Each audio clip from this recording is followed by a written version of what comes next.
2024 Gran Turismo World Series production cars tuned to the max in the beautiful conditions on this Tokyo Expressway circuit at night as well, just to add another element for the drivers to have to contend with. And here is how they line up on the grid. It's Takuma Miyazono in the Lamborghini, who's in pole position. Alongside on the front row, the Audi R8 of Takuma Sasaki. Row 2 is headed by Angelina Stroza in the Mercedes-AMG Black Series. Jose Serrano for the company in the Ferrari F40. Next up, it's Kylian Drummond in the Pagani Huayra.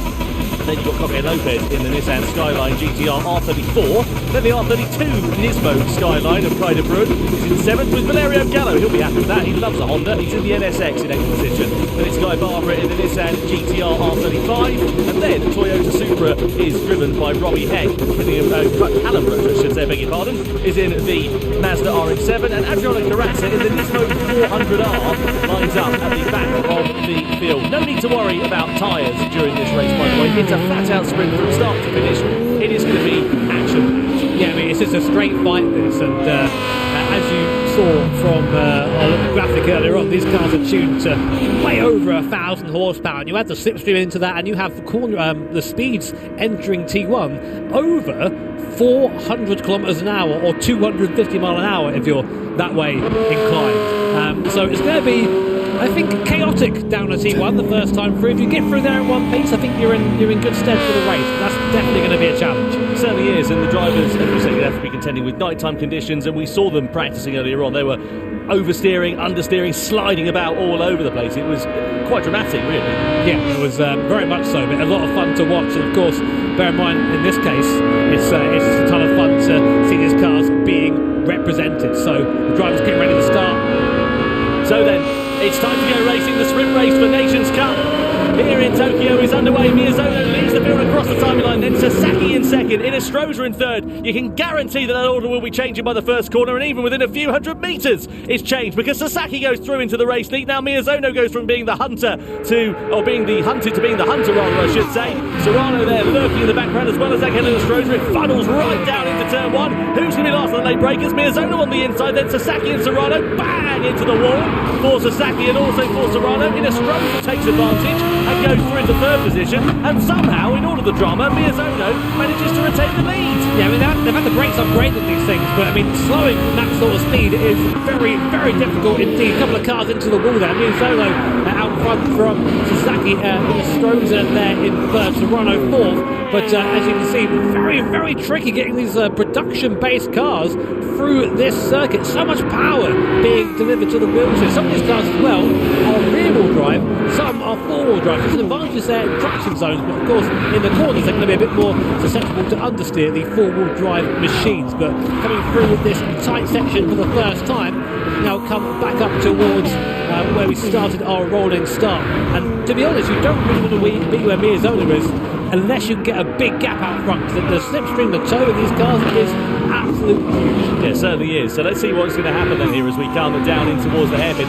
They're not favourable on traction, these cars, at all, because think about the power that's going through the rear axles, or indeed sometimes the front and the rear axles. You've got to be really, really ginger on the power. Something's out well by this kind of Brun, isn't it? Yeah, he's off into the centre of Tokyo, I think. He's ended up in Ginza or something along the lines of that, but manages to keep it righted and holds on to 8th position. On board we are here with Jose Serrano. Look at the power here of the Ferrari F40 as we go into the tunnel, and his next target will be Sasaki in front. So the two Japanese drivers now leading a Spaniard. Look at that speed climb there, 360 kph before we came off board there, 390, then 400 kilometers an hour off the end of the speedo, and then some into this F40. I mean, I don't have two, to be honest, at this point. It's very, very quickly. Well, do they all get stopped in time this time through? They do. Kind of Brun almost getting it wrong in the skyline, almost going to the back of Jose Serrano there, but Sasaki up into the lead now, of course, after that slipstream opportunity. But you're seeing these cars are insane, but you have to belong to a very special club to be in one of these cars, Tom. Certainly do. On board we are looking rather, I should say, at Takuma Miyazono, with Sasaki having taken over at the sharp end of this race, so down through into the sweeping aspects. You've got to be one at a time through here, and you've got to really be careful about what sort of opportunities you decide to take, what liberties you decide to take, because it will reward you with the wall if you decide to push the limits that little bit too far. So Illustrota having a good run of things so far. And just to remind you, of course, this race result will decide the grid order for the grand final coming up a long way after this one. And just to add another variable in the mix, we're into the Revelation 2019. Now let's work out what happened here with Robbie Heck and Guy Barbara. This is going to be down into the hairpin bend, and I think there's going to be a bit of contact into the back. Yeah, Barbara just misses braking point straight into Heck. Heck gets spun round. Barbara backs off the gas. I think Heck he's still down in 12th place, so I reckon there'll be a penalty forthcoming for that. That's a very Guy Barbara thing to happen, isn't it, unfortunately? He always seems to be quick, but just a little bit, prone to incident at the moment. And Robbie Heck has loads of luck, just all a bit bad, unfortunately. Yeah, I mean, that's how it is. But again, on board this time with the mighty R34 GTR.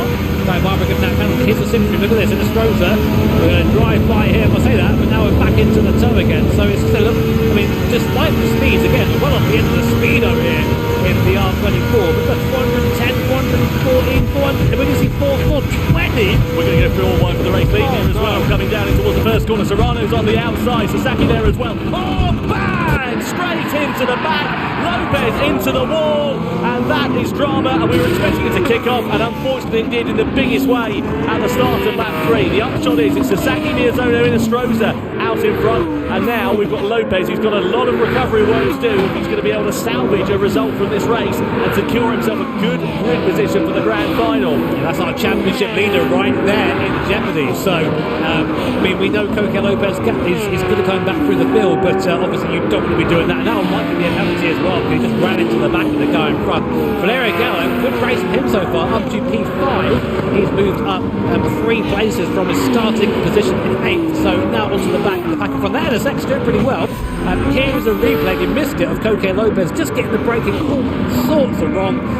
He actually hunts around out a bit there, I think. I think he knew that he'd outbrake himself, didn't he? Just decided to go straight to the wall. Look at that. Facial reaction says it all, doesn't it? Oops. Yeah, something strong running around in his head that we can't repeat on the broadcast. Guy Barbara did, by the way, pick up a 2-second penalty for his troubles after that collision with Robbie Heck, just for your information. Miyazono a bit deep in the hairpin there. That allows the door to open for Illustrota, who's gladly ready to walk through it and slot into the slipstream of Sasaki, the race leader. Lopez and Serrano now under investigation for that collision at the start of this lap as well. Onto the straight we go, and we've got a fantastic shot of the action unfolding here with Valerio Gallo in front. You've got Serrano and Miyazono side by side. So Serrano and Illustrota, I should say, side by side as we go through the tunnel. Illustrota just able to hold firm ahead of Jose Serrano for now as well. Keep an eye on the kind of room, he's a little wide. Look at the clothing speed, the slipstream there for Miyazono. Sasaki early on the brakes, he knows you don't want to make the same mistakes that Lopez did. Hello, enter stage left. That's Angel Illustrota trying to go the long way around the outside, but you have to wake up pretty early to try and fall off Takuma Sasaki. He probably knows these roads a little bit better than Angel Illustrota. Isn't that insane? That you can be going 380 kph and the guy drives by you with that speed differential. Great combat. Unsurprisingly, I think, I saw that coming. Coque Lopez getting the same penalty Guy Barbara got. It was effectively the same incident there. So Coque Lopez getting slapped for that. Meanwhile, the fight for first now really between these 5 cars. There's a bit of a gap behind us to kind of burn in the R32. On board again with the NSX Type R of Valerio Gallo, currently second in the standings in our Nations Cup. So again, looking for a good position here, looking for a good result to try and put himself in a nicer order for the race coming, the grand final coming later on. Yeah, this is a great opportunity here for Gallo to try and take profit courtesy of that incident for Lopez, especially with the penalty to compound the Spaniard's woes. Gallo there, brilliant driver, fantastic. Lopez with another 1-second penalty to add to his woes there as well. Down on the brakes we go into the hairpin. Gallo's just going to bide his time. There's no point going and diving up the inside because you're going to lose all of that by the time you come to this next straight. Yeah, he did back off there, I think, to get this toe. This is how strong the toe is. So right now, we're at P5. Let's see how much time we can gain being the last car in the train. And saying that, this car's rocketing away from the ASX down the straight. Let's see what Gallo can do. As Serrano moves in a Illustrota. Who's that as well? That kind of ruined the skyline. Look at the power of the thing. But he's past Valerio Gallo. He's now chasing the cars in front. No, he's fallen back by again. But you can see just how strong the toe is. And again, Sasaki and Miyazono trade places. I think they're being a bit careful, but they're saying that. Miyazono's trying to keep it on the inside.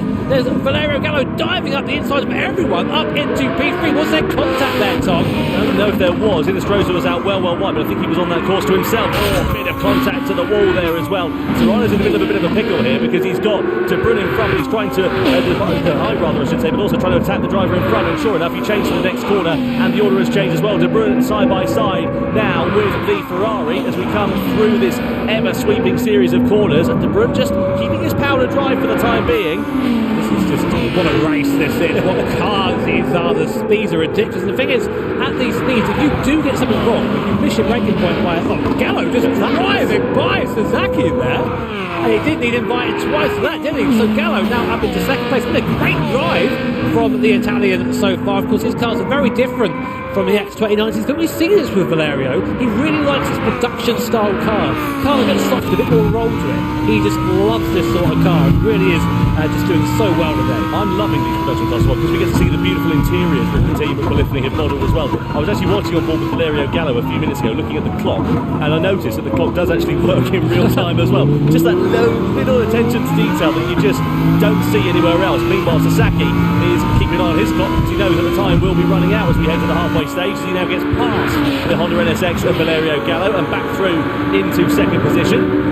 Look at this, 3 abreast as we come through the tunnel. Oh, contact there with De Bruyne and Inestrosa. You've got to be so careful of that because these cars, when they're on the edge of adhesion like they are, you can flick them round with your little finger and it doesn't take a lot of contact at all to ruin your race. De Bruyne keeping a watching brief. We now ride on board with him. This is a familiar sight for you if your name is Jimmy Broadbent because that's a similar interior for your car. Look at that, Sasaki on the inside and Gallo as well. It's going to get messy this one, isn't it, in the closing stages? You can just sense it's going to really bubble up. And look at that, De Bruyne's with a lunge to the inside of Serrano as well. I don't think he'll make that stick, but somehow he's got traction on the inside here against the Spaniard, and if he can hold it around the outside, no, Serrano has got track position. You can see in the traction zone, this thing's forward drive compared to the rear wheel drive cars in front. It's able to get that power down a bit quicker, but then through these big sections just doesn't quite have the same cornering ability. So it's really interesting to see the strengths and weaknesses of the cars around this Tokyo Expressway circuit.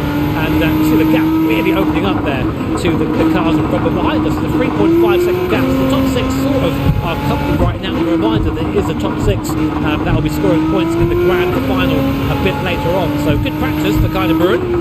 Now closing back up to this leading pack. So there's a little bit of cat and mouse here, isn't there? Because this slipstream coming in. So just trying to position yourself in the best place going onto that massive front straight. Yeah, there is a fair bit of yin and yang going on in this race. Lopez, by the way, down in 10th position. His race not going well at all, and that's going to give him a big uphill task for the grand final in the X2019 a little bit later on. But if anyone can turn it round, Coque Lopez can. If you remember, he started last on the grid in the grand final in Prague, managed to get his way up to a podium finish, could have possibly fought the victory.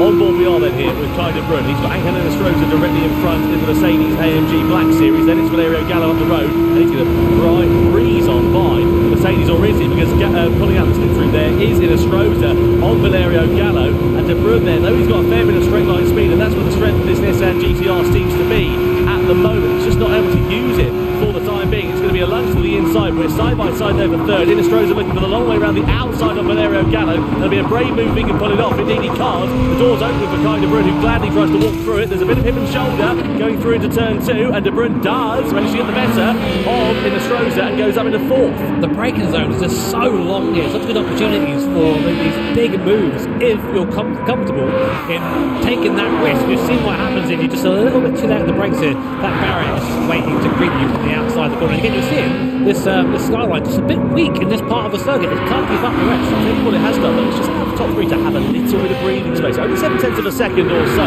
But whilst they've been squabbling amongst one another behind, it's just broken the pack up ever so slightly. And likewise, Miyazono, he's begun to pull the pin now. He's got 8/10 of a second. That's the biggest gap we've seen all race long for the lead.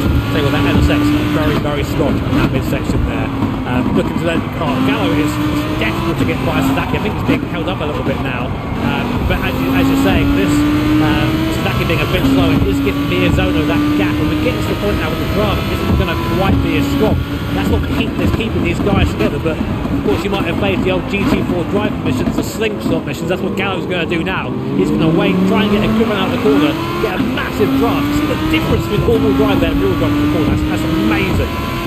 Patience is going to reward these drivers. You don't want to be like a toddler waiting to open your presents on Christmas Eve. You've got to be careful about how you do this one. You can see there, Kai de Bruyne now goes up into third position against Valerio Gallo across the front line. We go 3 to go then at the end of this one. So de Bruyne in third position in the Nissan Skyline R32. Just up in front you've got Sasaki, who's taken over from Takuma Miyazono. So that 8/10 of a second lead washed away in the space of less than one straight. Miyazono has a look back on the inside of the Lamborghini. Can he make it stick? I don't think Sasaki's going to hold him up too much, because he knows if they start squabbling, I say that, he goes back through on the inside. Beautiful switchback from Sasaki, but it's released the rest of the field to close right up onto the rear wing of the top two once again. I know, obviously we're impartial here in the commentary booth, but I am cheering a little bit for that R32 third place. Kai de Bruyne doing things to that car that I'm not sure it's meant to do, to be honest, but they're now in the back of the train. Look how close these guys are. 6 cars all separated by about a second as we're on the lap 8 of 10, so only about a lap, about 2 laps and a half to sort this all out for our guys here.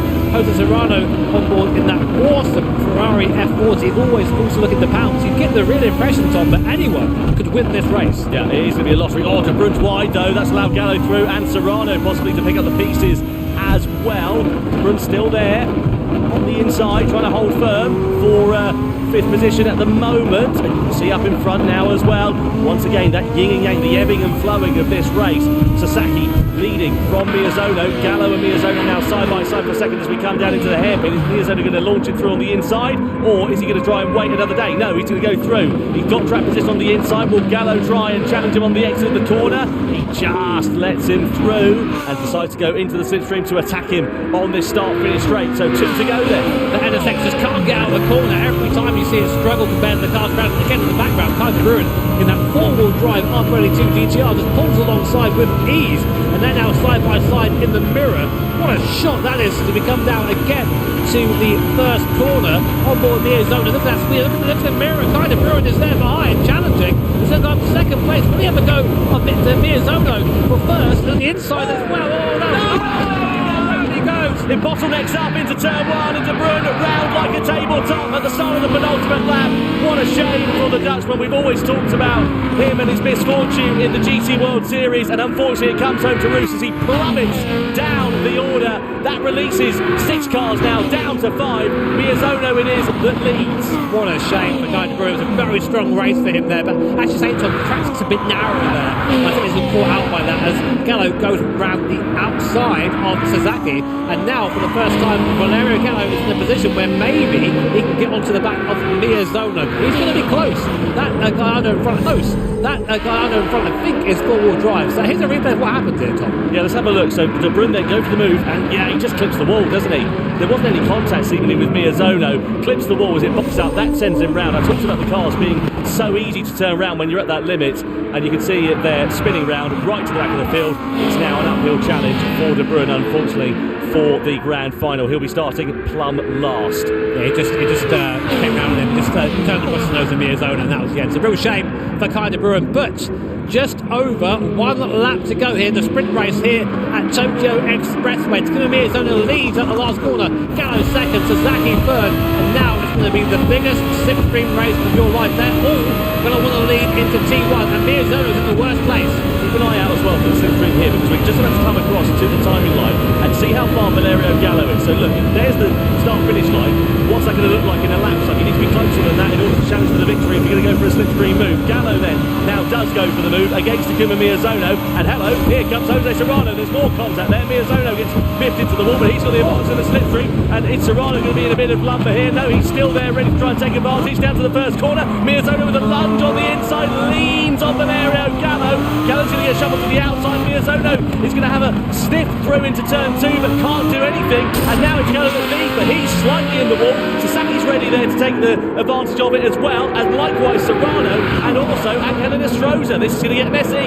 So Gallo is out front, but he needs to get that car. Is not good off the last corner. Any of the cars behind him will out-drag him down to the first corner. So at the moment, Gallo's got to drive for his life in this middle sector. Miyazono is still there. We have our second and third place in the championship, separated by only 0.3 per second coming into the last section. Now he's putting a bit of a gap, Tom, but is that going to be enough going on to the final straight? Time is going to tell here that Gallo's pulled an advantage, but like you say, is it going to be enough for him to have that in his pocket? There are the steely eyes of determination for the Italian, the winner, of course, of the grand final from Prague last time out. Second he sits in the standings. His nearest rival to that is Coque Lopez. He's 11th, and that's where it looks like he'll be starting the grand final from. So this will be a great opportunity here for Valerio Gallo. Down into the hairpin, Miyazono late on the brakes. He's deep. Could that cost him a possibility of second place even here as we come on to the start-finish straight then for the final time? It's Gallo, Miyazono, Sasaki and Serrano.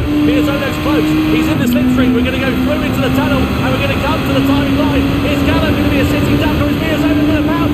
It's a drag to the line in the sprint race here in the Nations Cup. Is it Miyazono or Gallo? 0.003 of a second in it, and Miyazono wins on the streets of Tokyo. Gallo finishes second, Sasaki in third. What a finish! Absolutely fantastic. You could just see Valerio looking out the side of his car, but no, and Miyazono came through like a freight train. Good to see him getting up and applauding that. Sometimes you don't mind a race like that when you're a driver. If you come away feeling like you've had a good race.